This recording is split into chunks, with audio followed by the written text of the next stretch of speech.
Welcome to the Hearing Review's webinar, Competing Against Big Box Stores, presented by Tina Soika. I'm Carl Strum, editor of the Hearing Review magazine and its website at hearingreview.com.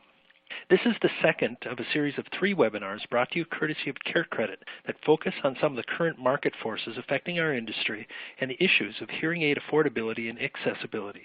Today's webinar provides tips for safeguarding your business and hearing aid sales against not only big box retailers, but also other competitors such as online hearing aids and local rivals.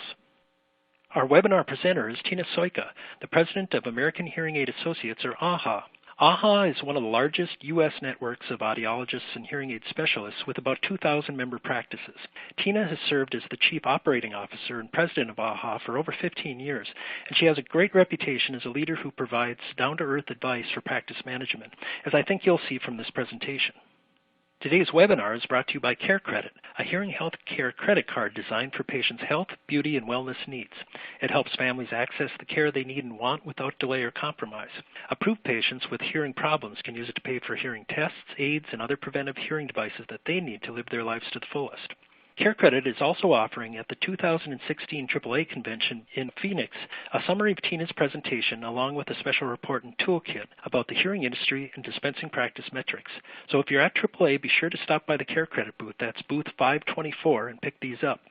As a matter of housekeeping this webinar, you can email Tina and me questions via the Q&A box on the left or by using the email address shown at the end of this presentation. I'd also like to point out the standard legal disclaimer, which essentially says you are urged to consult with financial, legal, and other advisors relative to this content, and there's no implied liability for the use or information provided. And with that, I'd like to welcome Tina Soika to today's Hearing Review webinar. Tina? Thanks, Carl, for that introduction. I want to thank CareCredit for sponsoring this webinar. So we're going to talk about competing against big box stores today. And, I think what you'll find is competing against big box stores and competing against any other entity you're facing in the marketplace, it's all going to be kind of the same thing. So there's a lot of competitive pressures. There's Costco, certainly, and we're going to talk a lot about that today.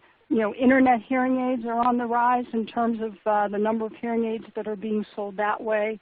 Certainly you may have some formidable local competitors. Manufacturers may be in retail in your marketplace. Price pressure is something that people are worried about.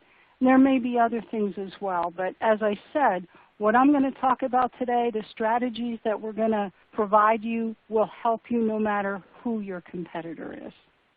But let's start Costco, and they certainly could be considered a formidable foe.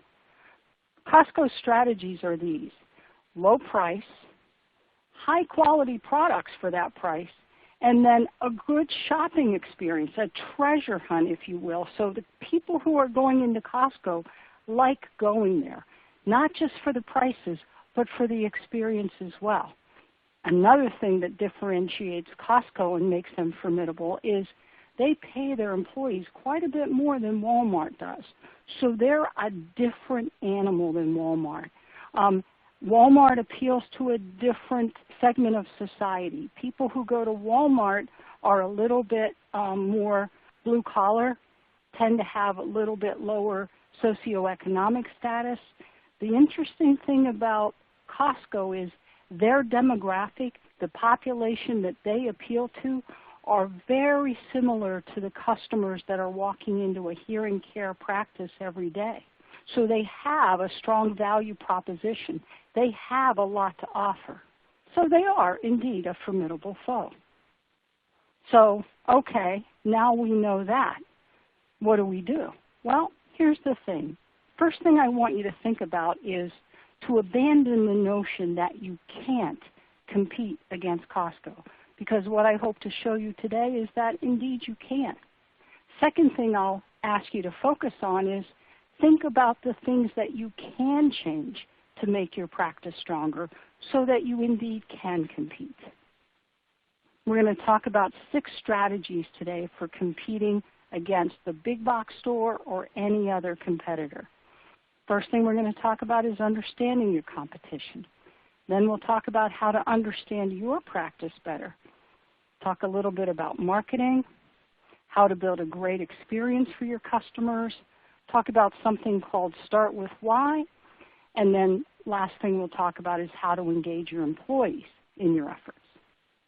So Costco, we talked about their strengths, price, a lot of traffic in the door, convenience, big brand name, but they have some weaknesses too, those being lack of personalized service. They can't do for the customer what you can do.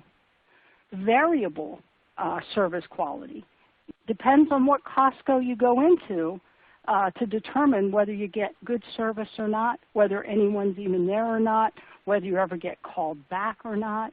Variable service quality is one of their weaknesses. And then lastly, their ability not only to provide great service, but a great customer experience is limited by the nature of who they are. So they have weaknesses as well that you can take advantage of.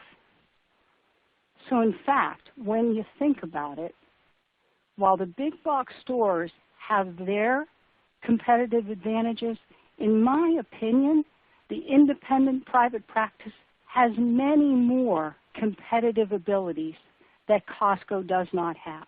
Things like your ability to follow up with the customer, patient referrals, your standing in the community, your ability, for example, to provide financing for the patient, your hours of operation, your own employees, your relationship with physicians, and I could go on and on and on. So what you want to take away from the slide is, yeah, Costco has their thing. I got a lot working for me too that I can utilize to be successful in my marketplace. The first thing you want to think about is understanding what your strengths and weaknesses are. As you understand your competitors, that's great. Once you understand your competitors, then you want to think about, well, what's working for me and what's not working and what could I do better? One of the strongest tools you could utilize to help you figure that out is something called the SWOT analysis. SWOT stands for strengths, weaknesses, opportunities, and threats. I've been doing a SWOT analysis at least once a year for many, many years as I go to write my strategic plan for my business. Every time I do the SWOT analysis, I get a lot out of it because what the SWOT analysis will do for you is it gives you the opportunity to get perspective on your practice that you don't get when you're in it day to day. So there's a couple of ways you can do this SWOT analysis. You can take a white sheet of paper or a whiteboard and you can kind of just close the door, take a few 45 minutes of quiet, and just start to write down what you think your strengths and weaknesses and opportunities and threats are. And that's a very good exercise. When you're doing that, I want you to think about it this way. Your strengths and weaknesses are what are specific to your practice. They're kind of internal to you.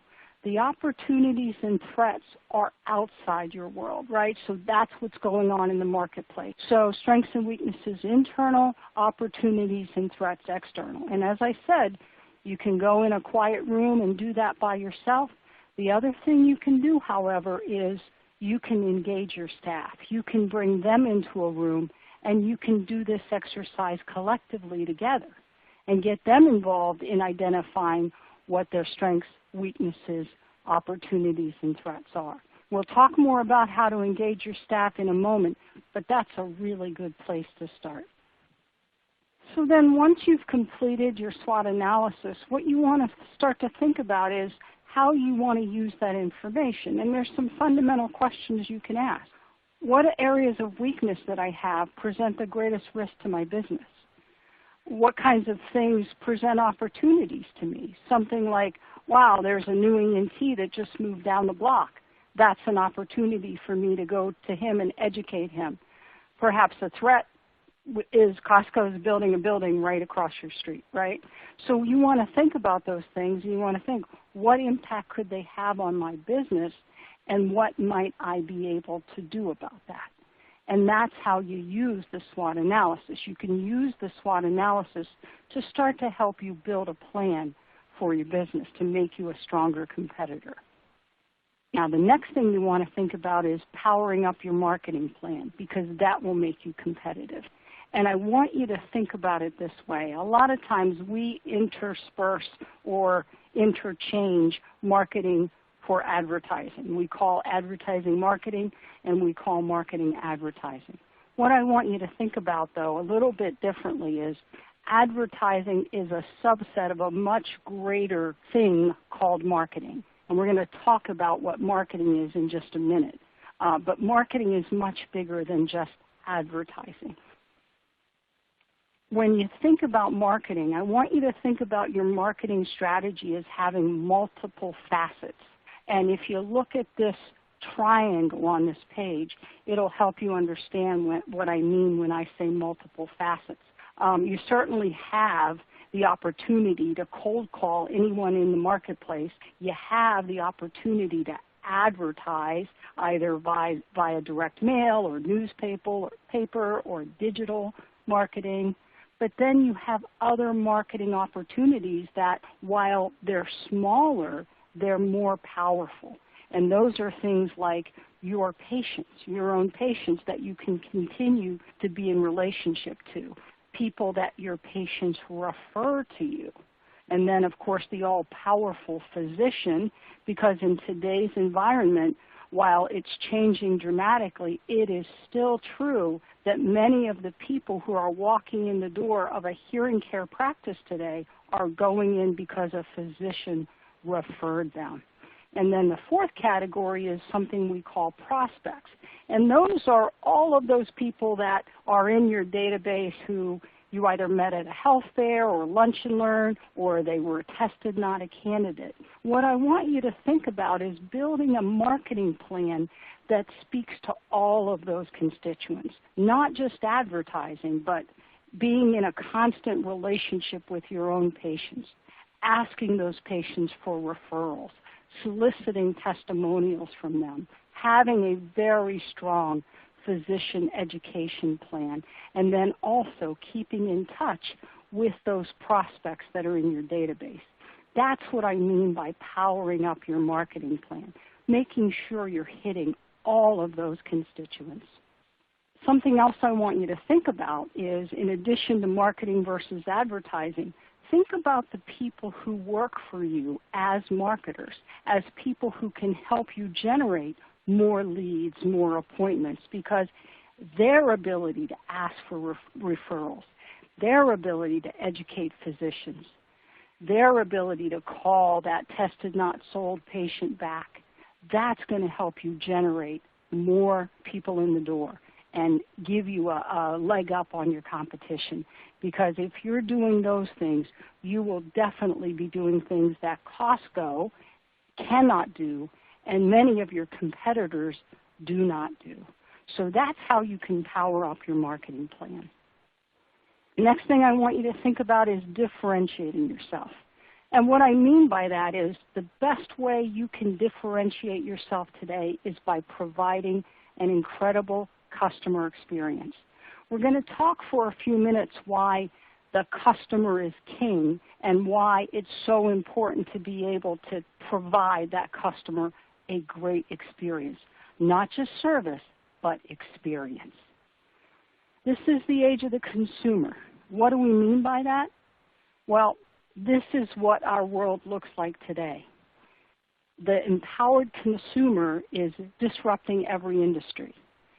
It used to be that if you were a great manufacturer like Henry Ford, you had a competitive advantage.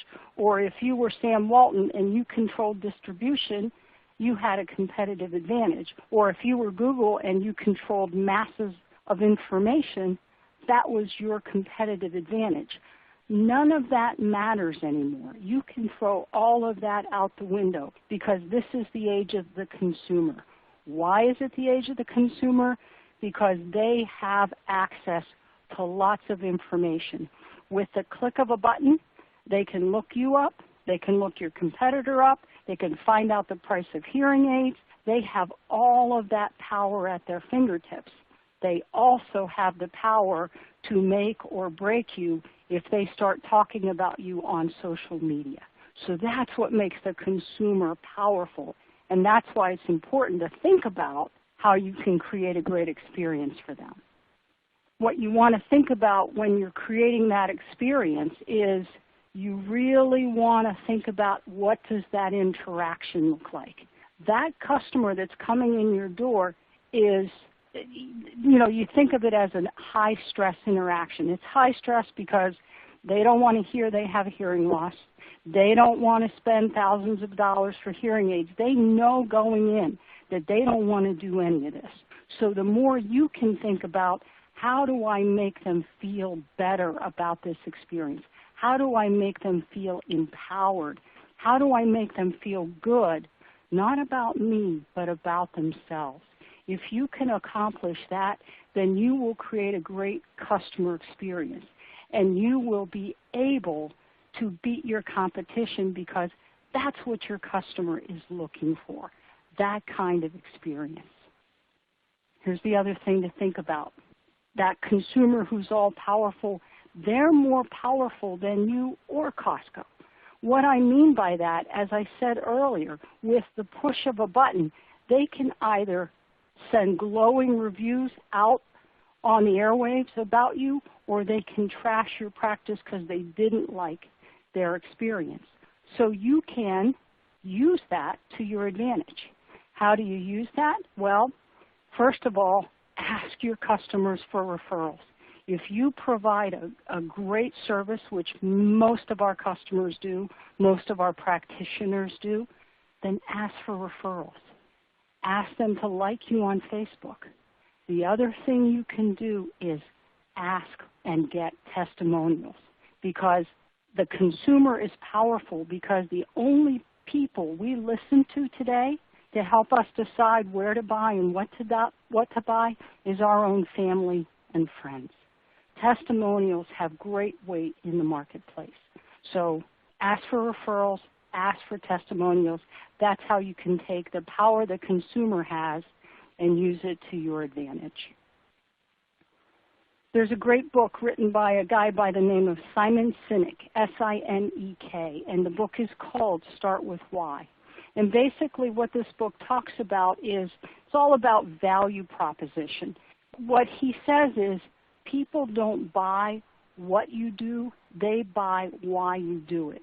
So what you have to be able to articulate to every customer or prospect that walks in your door or goes on your website is, why should I buy from you?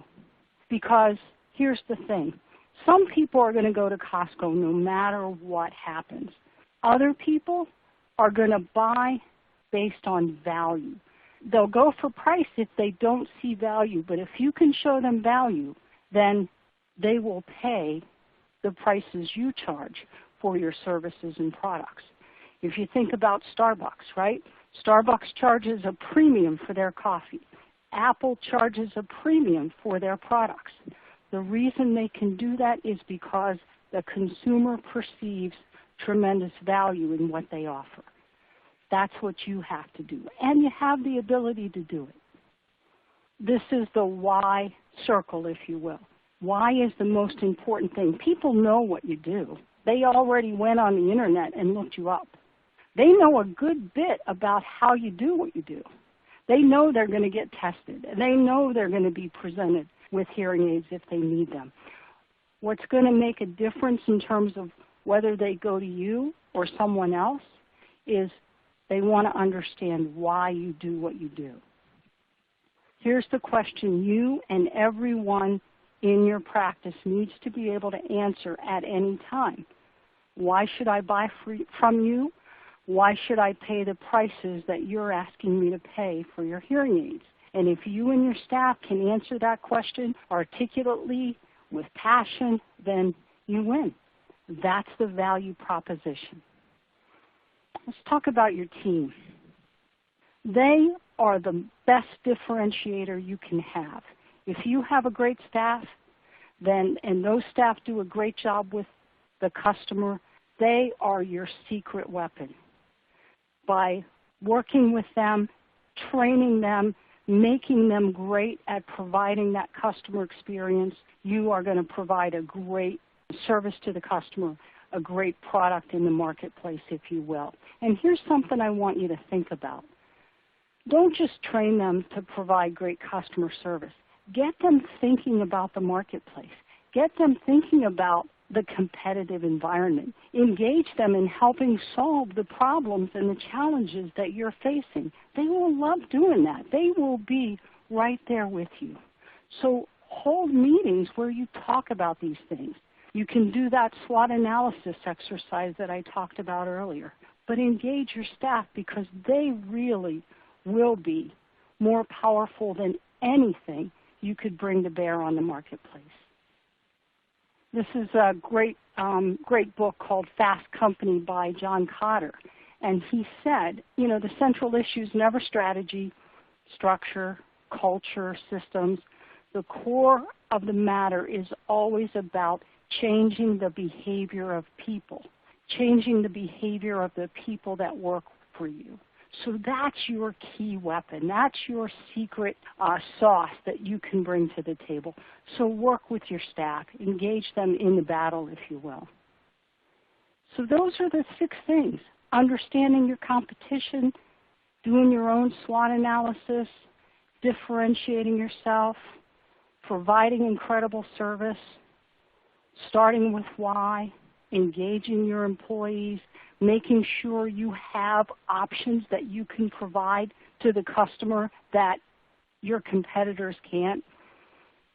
For example, like financing, lots of different products. There's any number of things you can do that will make you successful in competing in the marketplace. I want to thank you for your time. I want to thank Carl and Hearing Review, and I want to thank Care Credit for sponsoring this. Thank you, Tina, for that great information. Tina Soika is the president of American Hearing Aid Associates based in Chadds Ford, Pennsylvania. If you have questions for Tina, you can email her at the email address shown here. As I mentioned before, Care Credit is offering a free toolkit as well as a summary of the information contained in this webinar at its booth. That's booth 524 at the 2016 AAA Convention in Phoenix. So please stop by and pick up this material if you're attending the convention. I'd like to thank Tina Soika and Care Credit for their participation in this webinar, and also Hearing Review staff members Dana McLean and Courtney Riley for their help in producing it. For the Hearing Review, I'm Carl Strum. Thanks for watching.